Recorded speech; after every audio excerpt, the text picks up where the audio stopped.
I'm a retired bank robber. Ask me anything. Are you and your wife still together even after she found out about the robberies? No. We divorced while I was in prison for personal reasons not related to my crimes. How was the prison experience? Shitty and awesome. It was like dying, except without the funeral. I was removed from everyone else's life just as much as they were removed from mine. Mail became the only way I connected with my family and friends.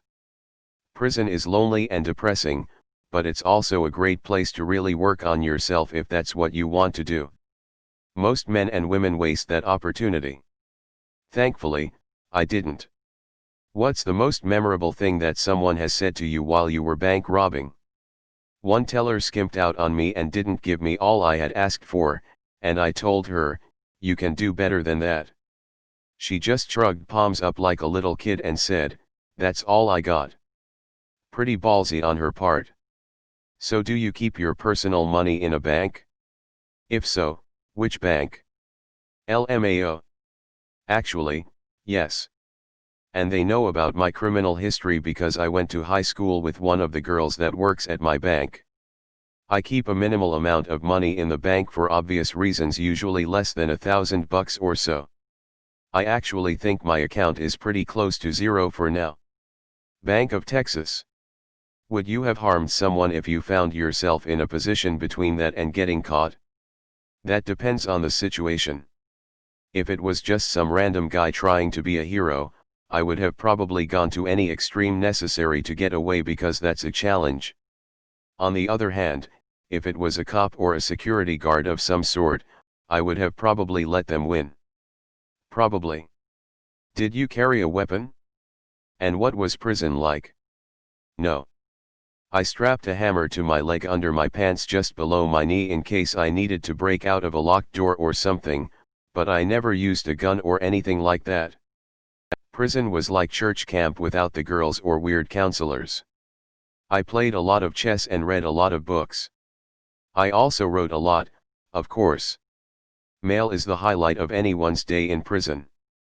There are some pretty bad dudes there, but nobody really wants any trouble unless you just reel them over. There's always trouble if you want it, but it's pretty laid back most of the time. You learn the way of life pretty quick in there if you're smart. Did anything ever not go as planned? Yes. The last one I did. The teller freaked out as soon as I turned to leave the bank. She started screaming, lock the doors, but I ignored it and just kept walking like nothing was happening. I got out before the doors were locked, but a guy walking into the bank seconds later already found them locked.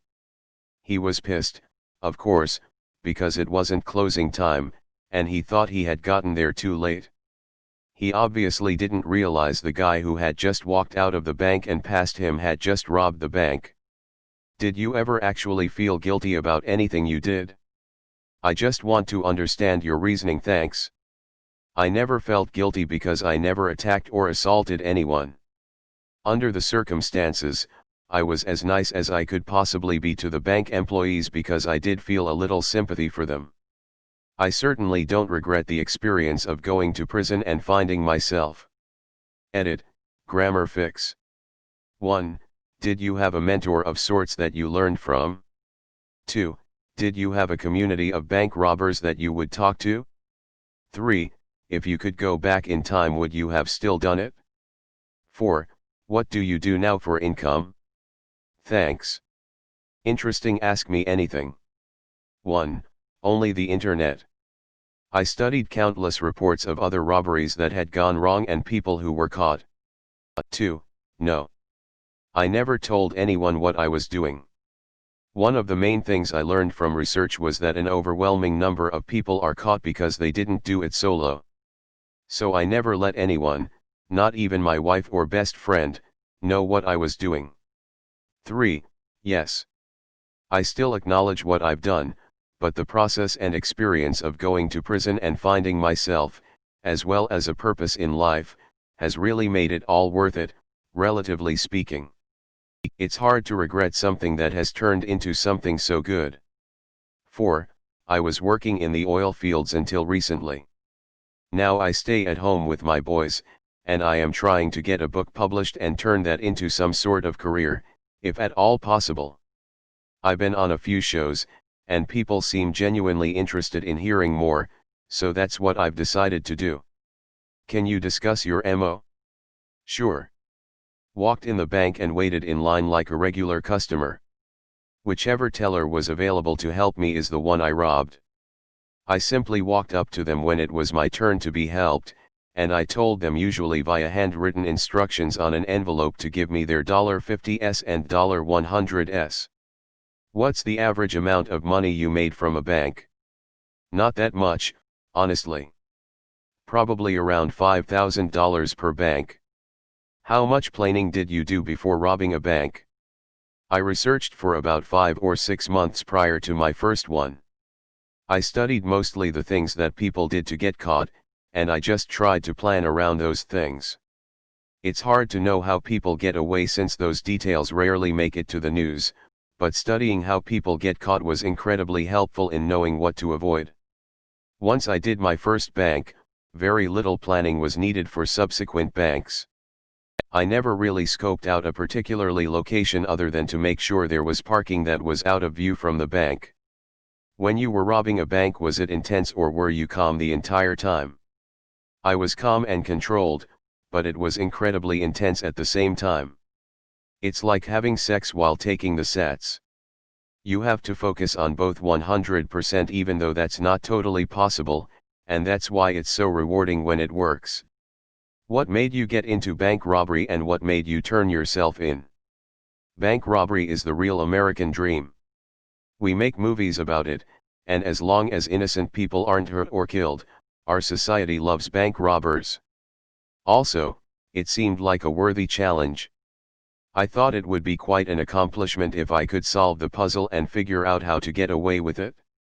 I always figured prison was in the cards for me even before I was doing crime, so it made sense to turn myself in and get it over with, but most of all, I became a father and wanted to just do my time while my son was a baby instead of the cops accidentally figuring out who I was and taking me to jail when my son was older. Why did you only want $50 and $100s? I don't know about today, but back then all of the marked bills, die packs, and tracking stuff was in $20s, so I definitely didn't want those. And $1s, $5s, and $10s were such a small denomination that they wouldn't add up to much anyway. It wasn't worth the extra time for them to get everything out of their drawer. Also, if someone else noticed the teller clearing out their drawer, it might look weird and trigger some sort of response. Getting out a bunch of $50s and $100s, however, seemed to be the quickest way and drew no attention from other tellers. How was it the first time? Imagine it would be pretty scary. How did the police react when you turned yourself in? It was scary the first time I tried, but I left and didn't do it. I returned the next day and wasn't scared. It's not really something you can do if you're afraid. Fear gets in the way of clear thinking. The police were very professional. They sent the SWAT team to the hotel where I told them to come get me, so that was pretty shit your pants scary, but they didn't me up or anything. Once I was cuffed and cleared and all that crap, they all talked to me like I was a rock star or something. It was really strange. They asked why and all that stuff, but it wasn't like the cop style of why. It was more like a fascinated curiosity. If you don't make any threats, you simply ask for money and they give it to you. How serious of a crime is that? How are the laws written that make this kind of thing a crime in the first place? I mean, objectively, what is different between asking a teller to give you $5,000, and the Boy Scout standing at the exit asking you to give them $10? My attorney would love you. Friend worked at a bank. She said if they ever get robbed, to look at the robber's shoes. They change their clothes, but hardly ever change shoes. Is that something you did? No, I never worried about stuff like that because I was always long gone before the police got there anyway. And nobody ever saw what I drove because I would always park behind another building that you couldn't see from the bank. What did you do with the money that you robbed? I used the majority of it for charitable stuff like helping people in need or donating to worthy causes. I gave quite a bit of money to a local charity that helps out the families of first responders who are killed in the line of duty. How many banks did you end up robbing? I eventually stopped counting. I originally fessed up to one bank, but they didn't believe me, so I gave them two more. I did time for those three. Why did you turn yourself in? Copied from another answer of the same question. I always figured prison was in the cards for me even before I was doing crime, so it made sense to turn myself in and get it over with, but most of all, I became a father and wanted to just do my time while my son was a baby instead of the cops accidentally figuring out who I was and taking me to jail when my son was older. What do you want to say to dissuade everyone in this thread from going and robbing a bank this afternoon now that we know how easy it is? Is it too late to answer this one? Was it just for the money or something more than that?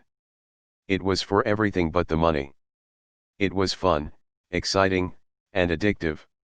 You say that you're retired. But I know a guy who is looking to put together a crew for a major job. This is the one you've been dreaming of all these years. Are you up for one last job? LOL, that's funny. But no. That's the kind of thing that'll get you on the news, if you're lucky enough to get away in the first place. So even though I'm sure that's a joke, I'll treat it as a real question and say a big hell no. What made you want to do this? Ask me anything. Is it pride? Warning. I wrote a book, and a friend of mine suggested that I do an Ask Me Anything on here because people apparently like this kind of shit. I wasn't so sure, and I figured I had nothing to lose in coming on here to see what people would like to know. Ultimately, my purpose is to just tell the better part of my story about how I'm not the guy I used to be and that it's never too late to get your together and put your head on straight. I was a real piece of once upon a time, but I'm not anymore. I'm very happy with who I've become, and I'll do anything possible to reach those who are walking down the path that I walked down a decade ago. So if it's just Q&A to 1,000 people and I still reach that one person, then that's good with me. Could you walk us through the process? How did you choose a certain branch? Was there a specific time of day that was best? Any certain outfit/disguise? What did you say to the teller? Where did you go after your escape? Basic outline: stand in line like a regular customer, wait for the next available teller, hand them an envelope and tell them to give me their $50s and $100s. Usually this was written on the envelope rather than me verbally saying it, turning around and walking out like a regular customer. No gun. No threats. No Hollywood drama. No mask. No disguise. Nothing. Just a regular customer. In and out in the same amount of time as if I was making a deposit. I generally chose a time of day when I thought the cops were on shift change, which was usually around 3 p.m. Some cities actually publish that for whatever weird reason. I usually went to Chili's or somewhere to eat and chill out. Do all bank robbers do it for the challenge like you did? I've always wondered why after they get away with a successful heist they continue and always get caught. I think most first-timers do it out of desperation for their own personal financial problems, but career bank robbers in my opinion do it for the rush or the thrill rather than financial reasons. Doing one successful heist just makes you feel that much more confident, and eventually people let their guards down and stop being careful like they were in their earliest crimes. For me, I treated every single one as the most important thing in my life, and I went to great lengths to make sure I didn't let myself get into a position to be caught. Thanks for doing this. A couple questions for you. Here's the part I don't understand. All the banks that I go to have a camera at the teller pointed right at the customer's face. Was something like this not in place at the time? Additionally, did the tellers never put dye packets in with the money? Last question, what about your getaway was different? In some of your answers you say you planned the getaway and not getting caught very thoroughly, and you focus on the actual robbery itself in other answers, but not what happened once you walked out. If all you have is a picture or video of someone, that's not really useful. As long as I didn't make it to the news, I was good to go. And nothing I did was newsworthy because nobody got hurt and I didn't make a scene. No dye packs or anything like that. Getaway was crucial. I only robbed banks that were in parking lots or something like that with other businesses around. I parked my truck out of view from the bank so nobody could see what I was getting into. On a scale from 1 to 10, how fun was it? Scary. I don't think I would describe it as fun. It's kind of like sex. Everyone will use a different adjective to describe it, but none of them are quite accurate. It's just. Yeah, no. It was scary the first time I ever went to do it, and I chickened out. I sat in my truck in the parking lot beforehand but couldn't calm down, so I went home and came back the next day. Except for that one day when I backed out, I never experienced fear. Did the FBI seize the money you stole? Or what happened to it all? I never kept it, but I did pay it back after prison. What's the life lesson you can give me? Without knowing about your life, I don't know what lesson might be applicable for you. I think generally, it's important to embrace the you've done wrong and be accountable for the things you can change in your own life. I'm a big fan of just stepping up and admitting where I was at fault, and I take a lot of pride in accepting responsibility for the things I've done. How was you not found out with CCTV or anything without wearing a mask? Imagine you'd never met me or saw this Ask Me Anything, or anything about me anywhere. Now imagine if they sent you the video of the bank jobs I did. Would you be able to find me? Have you hurt or killed anybody during a robbery? No and no. I'm sure I scared a few people just by the nature of what was going on, but I never assaulted anyone. Why did you retire? I became a father. Would you rather rob 100 duck-sized banks or one bank-sized duck? 10 tenths on this question. I'm going to say 100 duck-sized banks.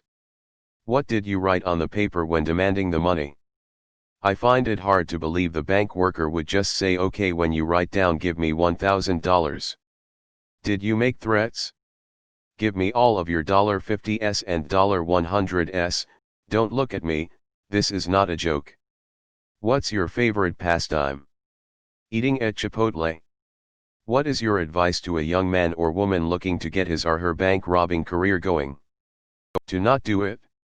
The majority of bank robberies are solved because people don't know how to not get caught. It's very hard to get away with, and I don't recommend it to anyone. It's exciting at first, and it's even addicting. But like any addiction, you always want more until you realize that more is never enough and you're left feeling quite empty inside. A serious answer to a, probably, funny question, but that's what comes to mind for me when I read it. Thank you for watching, be sure to like and subscribe for more content every day.